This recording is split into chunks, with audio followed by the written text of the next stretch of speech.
თუ მართლა გაღელებთ და მზად ხართ ვიღაცა გალანძღოთ, აი მაგალითად ტრამპი. ხო უნდა დახარჯოთ რომ და გაერკვიოთ რა ხდება ამ ბავში. მე ყოველდღე ვუყურებ რა ხდება უკრაინაში. დღე არ გამომიტოვებია. ომი რაც დაიწყო, ყოველდღე ვუყურებ სად რა რაღაც რამდენი სოფლის და რამდენი ქალაქის რაღაც სახელწოდება დამასურა ამ შემთხვევაში, რომელიც უკვე უმეტესწილად აღარ არსებობენ. ვაკვირდები და იქ არაფერი არ ეტყობა რუსეთის ჯარს რომ რაიმე იმედი შეიძლება ქონდეს აქეთ წესიად ეხმარებოდნენ. ამიტომაც პრეტენზია მე უფრო ბაიდენთან მაქვს რომელსაც აქამდე მიიყვანა, თორე დიდი ხნის დამთავრებული იქნებოდა ომი წესიად იარაღი მიეტანათ. ამიტომ იყო ის ჩემთვის ბევრად ამორალურები რომ ბაიდენის ადმინისტრაციამ ვერ გაბედა ან არ მოუნდა რომ რუსეთი დაემარცხებინა და ფაქტობრივად ომი გაწელა.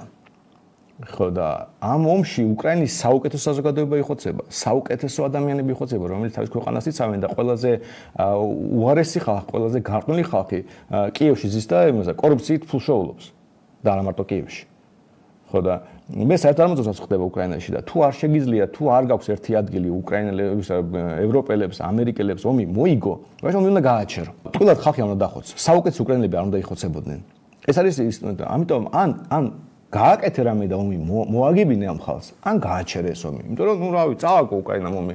არ იყო შემდგარი ქვეყანა, არ იყო ძლიერი ქვეყანა, 40 მილიონი ქვეყანას წესიერი ეკონომიკა ქონდა და წესიერი ჯარი ქონდა, არავინ და ომს მასთან არ დაიწყებდა, მაგრამ ჩაფლავდნენ, მერე ქონდა ჩანსი სამწლიანი, თვითონაც არც ისე კარგად გამოიყენეს. ევროპელებმა არაფერი ფაქტობრივად არ გააკეთეს, ანუ რო შეადროთ რამდენად მნიშვნელოვანი არის ეს და რამხელა რესურსები ქონდათ, იმასთან შედარებით არაფერი არ გააკეთეს. არც ამერიკელებმა თავი გაიგიჟეს და ათასობით ადამიანი იხოცება. ის ხო არის რომ რაღაც ერთი ადამიანი იყოს წელიწადში და თქვა რომ აი ხა 40 მილიონი ქვეყანა გაიტანს. ათასობით და შეხედეთ სასაფლაოებზე რა ხდება. იქ რუსებში ვინც იხოცება, ყველა მონები არიან. ვინმეს ამე ფული გავდნენ აქ არც არ ვინ არ მიდის იქ ჯარში. აი ჩრდილოეთ კორეები მიყავთ, ფულს უხდიან რა და ყველაზე დაბალი სოციალური ფენის ხალხი ციხეებიდან, აი რაღაც ნაციონალური რესპუბლიკებიდან, სადაც აი უბრალოდ მონური მდგომარეობა, აი მონები შეყარეს და ხოცავენ და თვითონ მონებიც კი ბედნიერად მათი ცოლები ხო ბედნიერები არიან, იმიტომ რომ საკაიფო ფულს უხდიან, მერე მონა რომ კარგად ყდება. ომი რო დაიწყო და მობილიზაცია რო დაიწყო, ქორწინებები გაიზარდა რაოდენობა რუსეთში ხდებით? ხელი მოაწერეს რომ ის რომ მოკვდებოდა ჯარისკაცი, მე ცოლს მიიღო ფული. ესეთი ხალხი იმიტომ არ მოგწონს რუსეთი. მე რუსეთში ცხოვრობდი, ვიცი ამ ხო. აი, აქ რაღაც დარბიან რუსებიო და ვერც კი ხვდებიან რაზე საუბრობ. მე ვიცი, ეს არის მორალისგან დაცლის საზოგადოება, ამარზენის საზოგადოება რუსეთი. იქ ადამიანის სიცოცხლეს არანაირი ღირებულება არ აქვს. აქეთ ხარეს იბზიან წესიერი ადამიანები, რომლებიც შეეძლოთ გაქცეული იყვნენ, შეეძლოთ რაღაც გაიგებდნენ და თავის ქვეყანას იცავენ. რისთვის იმომობენ იქ? ხო და ეს ომი არის გასაჩერებელი და თუნდაც ეს ომი წესიად გააჩერო, არის რაღაც ტიპის ქცევა. არ შეიძლება უბრალოდ აქო ზელენსკი და აკრიტიკო პუტინი და მოლოდინი კონდეს რომ ეს მარტივად და სწრაფად დაამთავრებს ომს.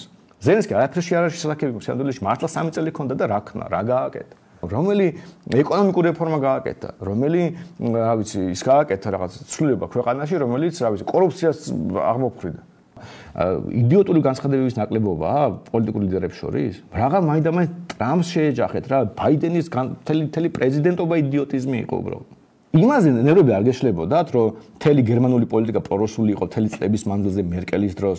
ენერგეტიკა იქნება ეს თუ თავდაცვის სფერო იქნება. თავდაცვის მინისტრი რომ ველოსიპედებზე და ეკოლოგიაზე ზრუნავდა, იმისას რომ ტანკები დაეკოქა და მზადყოფილი იყო რამე კონფლიქტისთვის. აი დეგენერატი იყო ის ბაიდენი, ხვდებით? აი ის იყო ამარზენი სამდვილეში. ის უნდა ლანძღოთ, რომ აქამდე მოვიდა ეს სიტუაცია. თუ მართლა გესმით, რაზეა საუბარი? როგორ შეიძლება უყურებდე, როგორ იხოცება ათასობით ახალგაზრდა ლამაზი ადამიანი მოტივირებული რაღაცა და იქეთ კიევში ფულს იპარავენ და პირველი ბენტლი რო გამოვიდა ახალი მოდელი კიევში გაიყიდა ის ბენტლი კაცო. ტრამპი რო ამბობს რომ კორუფცია გაქვთ, არის იცით საერთოდ უკრაინა რო საერთოდ გამორჩეული ქვეყანა იყო კორუფციის თვალსაზრისით ზოგადად საბჭოთა კავშირის დაშლის შემდეგ ვერანაირ რუსეთი ახლოს ვერ მივიდოდა უკრაინას კორუფციას. თუ რამე გინდათ, უბრალოდ გაიგოთ, უნდა გაიგოთ, დახარჯოთ, ინტელექტი უნდა დაძაბოთ, ინფორმაცია მოიძიოთ. და იმაზე კი არ იყოთ რომ ტრამპა რაღაც არ მოგთქვაოთ. რაღაც ხდება, ხვდებით? ძალიან სერიოზული რაღაც ხდება.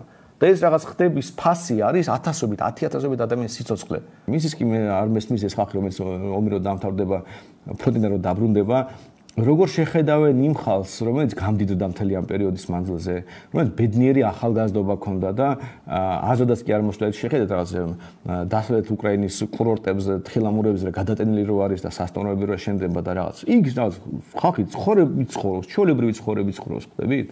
და აქეთ კიდე 10,000 ადამიანი იხოცება. რამდენმა ბავშვმა დაკარგა მამა, იმიტომ რომ ქვეყანას იცავდა და ამ ბავშვის გვერდზე იქნება სხვა ბავშვი, რომლის მამა ამ მომენტში ფულს იპარავდა. მათ შორის იმ იარაღზე, რომელთაც იმ მამის უნდა ებრძოლა. ასეთები იქნება არა ერთი და არა ორი, ასეთი იქნება ასობით 1000.